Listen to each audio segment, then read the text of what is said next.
Fala galera, professor Fábio na carrada. Hoje nós vamos analisar o crime de perseguição introduzido no Código Penal em 31 de março de 2021, um crime contra a liberdade individual e vem logo depois do crime de ameaça, sendo numerado como artigo 147-A. Mas nós não podemos confundir com ameaça e é isso que nós vamos ver agora.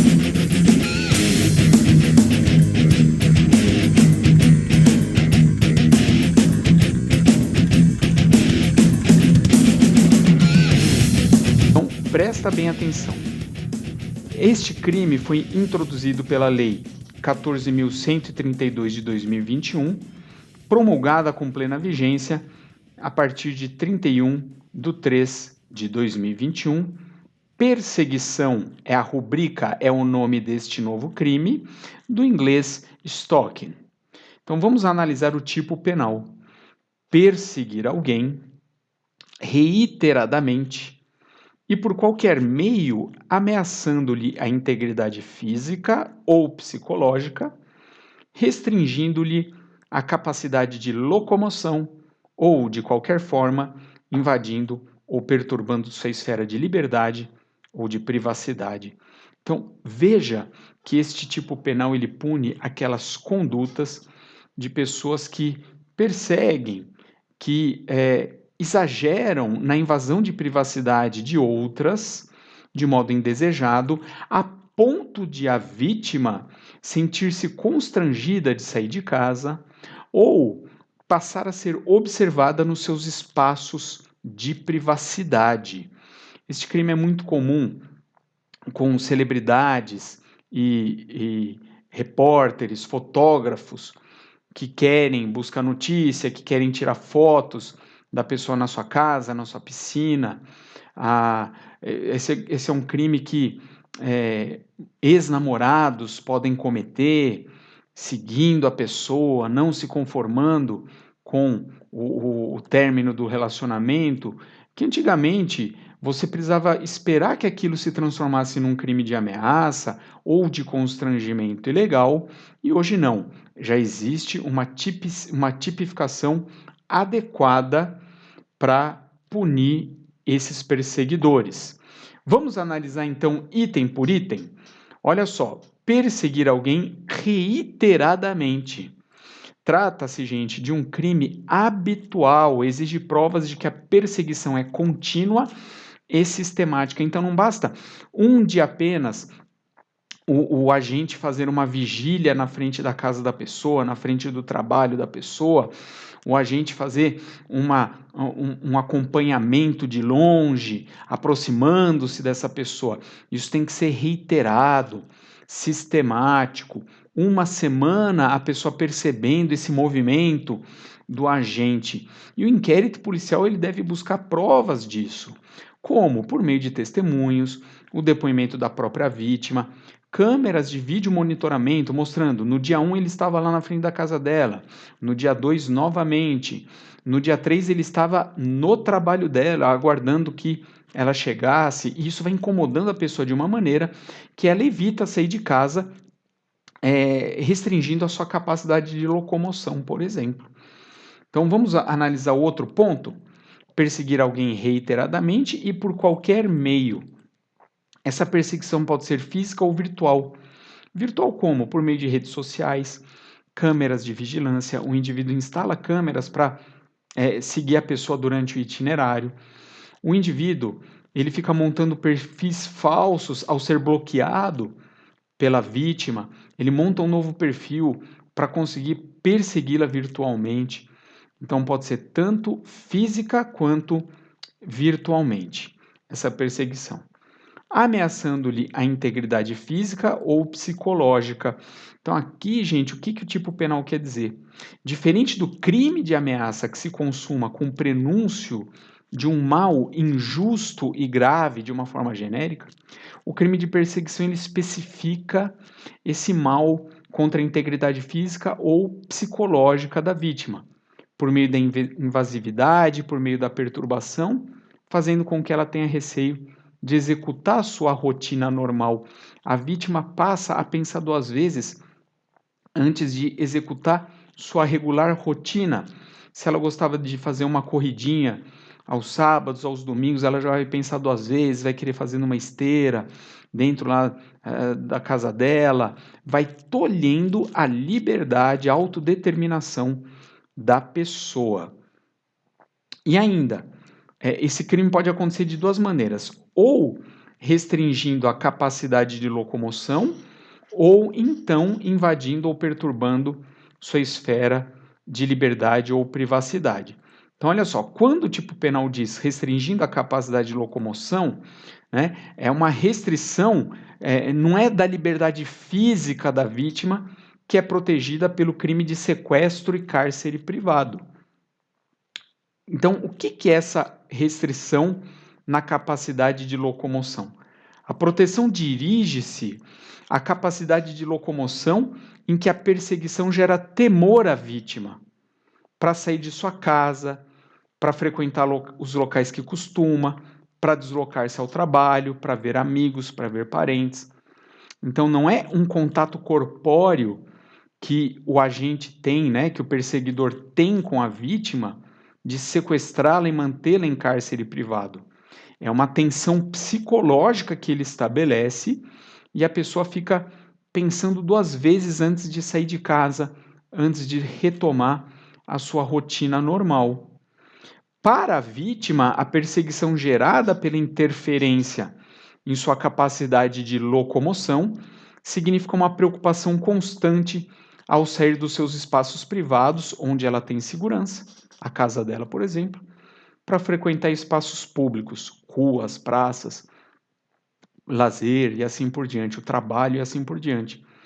Então, quando a norma fala em restringir a capacidade de locomoção, essa tensão psicológica estabelecida pelo perseguidor não é corpórea, porque senão vai configurar sequestro, o crime de sequestro ou cárcere privado, em que a pessoa fica perturbada, incomodada e constrangida de sair dos seus espaços seguros, e é assim que se restringe a capacidade de locomoção. Mas a outra maneira de configurar o crime é invadindo ou perturbando a sua esfera de liberdade ou privacidade. Então imagine que a vítima já não sai de casa, ou nessa época de pandemia ela está fazendo isolamento.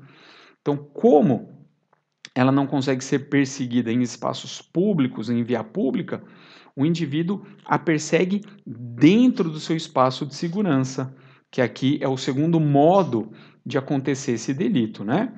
Além da restrição da capacidade de locomoção, o crime pode acontecer pela invasão ou perturbação da privacidade, caso em que o perseguidor busca a vítima em seus espaços íntimos e privados, subir em muros, em árvores, alugar apartamento em frente ao da vítima, configura invasividade ou perturbação, pois busca a vítima em seu espaço privado e seguro.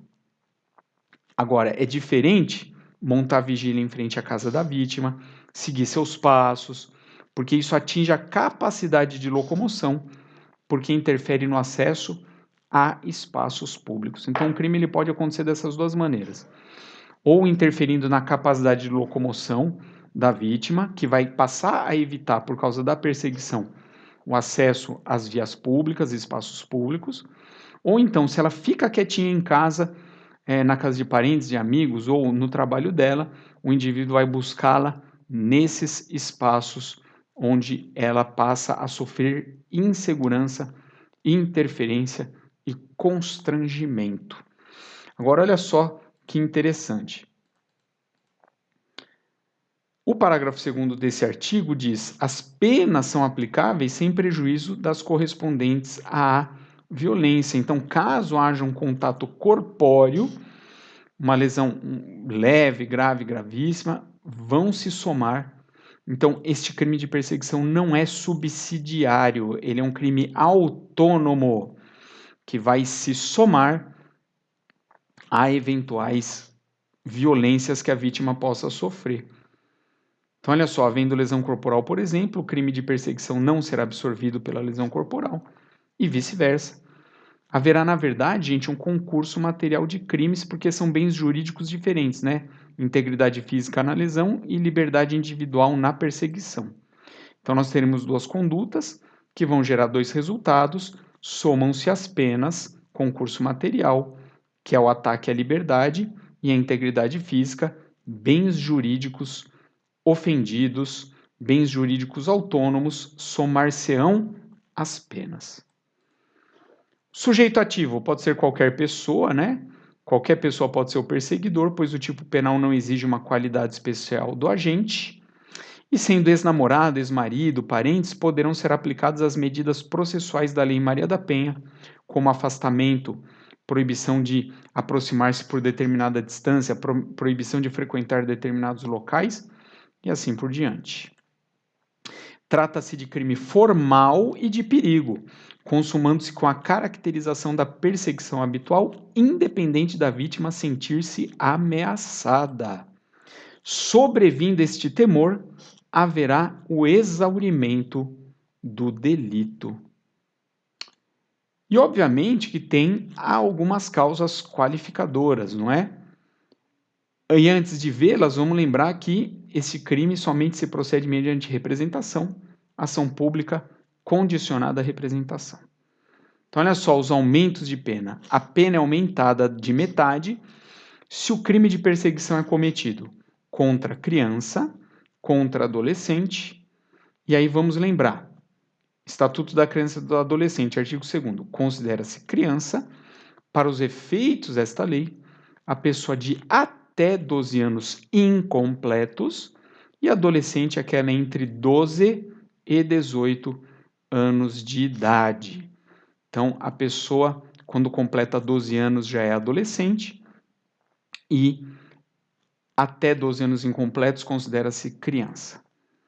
Também vai ter aumento de pena a perseguição contra idoso, artigo 1º do Estatuto do Idoso. É instituído o Estatuto do Idoso, destinado a regular os direitos assegurados às pessoas com idade igual ou superior a 60 anos. Então, quando o indivíduo, a vítima, aniversaria 60 anos, já vai incidir o aumento de pena. E note que, como é um crime habitual, se a perseguição começar antes dos 60 e prolongar-se, reiterar-se até ele completar 60 anos, tempus regit actum, né? Considera-se praticado o crime no momento da ação ou da omissão, ainda que outro seja do resultado. Como houve a reiteração dessa conduta até o aniversário de 60 anos, vai incidir a causa de aumento. Também terá aumento contra a mulher por razões do sexo feminino, e a lei determina que se busque no artigo 121 essa definição, né? Então, considera-se que há razões de condição do sexo feminino quando o crime envolve violência doméstica e familiar contra a mulher, ou então o menosprezo ou discriminação à condição de mulher, quando não haja essa questão de coabitação, de parentesco, de relações íntimas. Então, não só será contra mulher por razão do sexo feminino, né, questão de gênero, quando tiver uma questão de violência doméstica e familiar, mas ainda eles podem não se conhecer, né, não ter tido contato nunca um com o outro, mas o indivíduo tem um menosprezo, uma discriminação, um machismo que ataca contra o gênero da mulher. Também terá aumento quando for mediante concurso de 2 ou mais pessoas, e aí o menor de idade, o inimputável e o agente ainda que não identificado contabilizam para essa majorante no concurso de agentes. E a última causa de aumento se refere ao emprego de arma, que pode ser uma arma própria ou uma arma imprópria. O tipo penal não especificou, como no roubo, né? Arma branca, arma de fogo, arma de fogo de uso proibido ou restrito. Falou só em arma, então admite tanto a arma própria, que é um engenho humano feito para ferir ou matar, uma faca, um revólver, ou também arma imprópria, que é qualquer engenho humano feito para qualquer utilidade, mas que eventualmente possa ser usado para ferir ou matar. Um caibro, um tijolo, um taco de beisebol e assim por diante. Então, visto o tipo penal e analisado todos as suas peculiaridades e as qualificadoras, vamos fazer uma questão aqui, ó. Põe uma pausa e resolva. Ótimo. Vamos corrigir? Repórter e fotógrafo de programa de fofocas permanece em vigília na frente da casa de uma celebridade, a fim de obter fotos, imagens e entrevistas, apesar do pedido da celebridade para que a deixem em paz. Após semanas sem sair de casa, eles passam a subir em árvores para captar imagens no interior do seu lar. Assinale a correta. Então veja que esses indivíduos eles cometeram o crime de perseguição nas suas duas modalidades. Quando eles montam a vigília na frente da casa dela, eles restringem a capacidade de locomoção dela. Ela olha pela janela, vê os dois lá e fala, pô, hoje eu não vou sair. E pede a comida, ela é num restaurante, ela pede a comida na sua casa. Então, eles configuram nessa modalidade. Aí quando eles percebem que ela deixa de sair, eles passam a subir em árvores, a escada para atingi-la lá na casa dela. Então é a outra modalidade que é a invasividade, é a perturbação em locais privados e íntimos. Agora, a correta aqui, qual que é a delta? Eles cometeram um crime de perseguição, sem dúvida nenhuma, com aumento de pena por ser cometido por duas ou mais pessoas. Eles estavam em concurso de agentes. Veja que a alfa diz que é um fato atípico, porque estão no exercício regular de um direito, que é o direito de exercer profissão de jornalista, é um direito constitucional, né, a liberdade de trabalho, mas o ser humano não pode extrapolar os direitos, não pode abusar desses direitos. Isso aí está pacificado no STF. Então, eles, ao fazerem dessa maneira, subsumem suas condutas no tipo penal. Na Bravo, trata-se de fato típico, porém jurídico, porque estão no exercício regular de um direito. Não trata-se de uma excludente, porque passa a ser um exercício irregular do direito à profissão, de exercício profissional. A Charlie fala que trata-se de irrelevante penal, mas se quiser pode ser resolvido na esfera civil. Isso era antes da tipificação. Antes da tipificação, você resolvia com dano moral, dano material, se você deixou de trabalhar algum dia por conta disso, na esfera civil. Podia tirar um dinheiro da pessoa, mas agora com a tipificação você pode fazer os dois. Tanto uma condenação criminal quanto uma indenização civil. E a ECO, cometer o crime de perseguição com aumento de pena por ser cometido no exercício de profissão.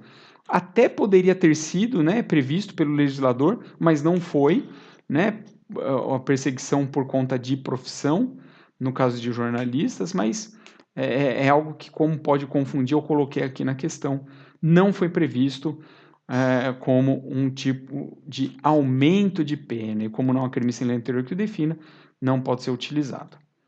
Vamos fazer essa outra questão aqui. Põe uma pausa. Ótimo, vamos corrigir. A Lei 14.132 de 2021, além de instituir o crime de perseguição, artigo 147-A do Código Penal, também. Então, olha, a Alfa está errada, ela não modificou a Lei Maria da Penha. A Bravo revogou expressamente o artigo 65 da Lei de Contravenções Penais, molestar alguém ou perturbar-lhe a tranquilidade por assinte ou motivo reprovável. Sim, houve uma revogação expressa. Um dos artigos da Lei 14.132/21 foi, depois de dizer, né, o Código Penal passa a ter a seguinte redação, artigo 147-alfa. Né? Um outro artigo dessa lei, artigo 2º, foi: revoga-se expressamente o 65 da Lei de Contravenções Penais. Se não tivesse esse dispositivo expresso na Lei 14.132, haveria revogação tácita, tá? Porque o tipo penal do 147-A, ele completa a tipificação e iria excluir a contravenção do artigo 65, tá? Então, todas as outras estão incorretas, estão erradas. E com isso, eu espero que você tenha tido a compreensão exata desse novo crime, desse novo delito, entendido ali, a redação é um pouco complexa, não é? Mas quando você começa a vislumbrar os casos que podem acontecer decorrentes dela, a gente consegue entender perfeitamente. Até mais.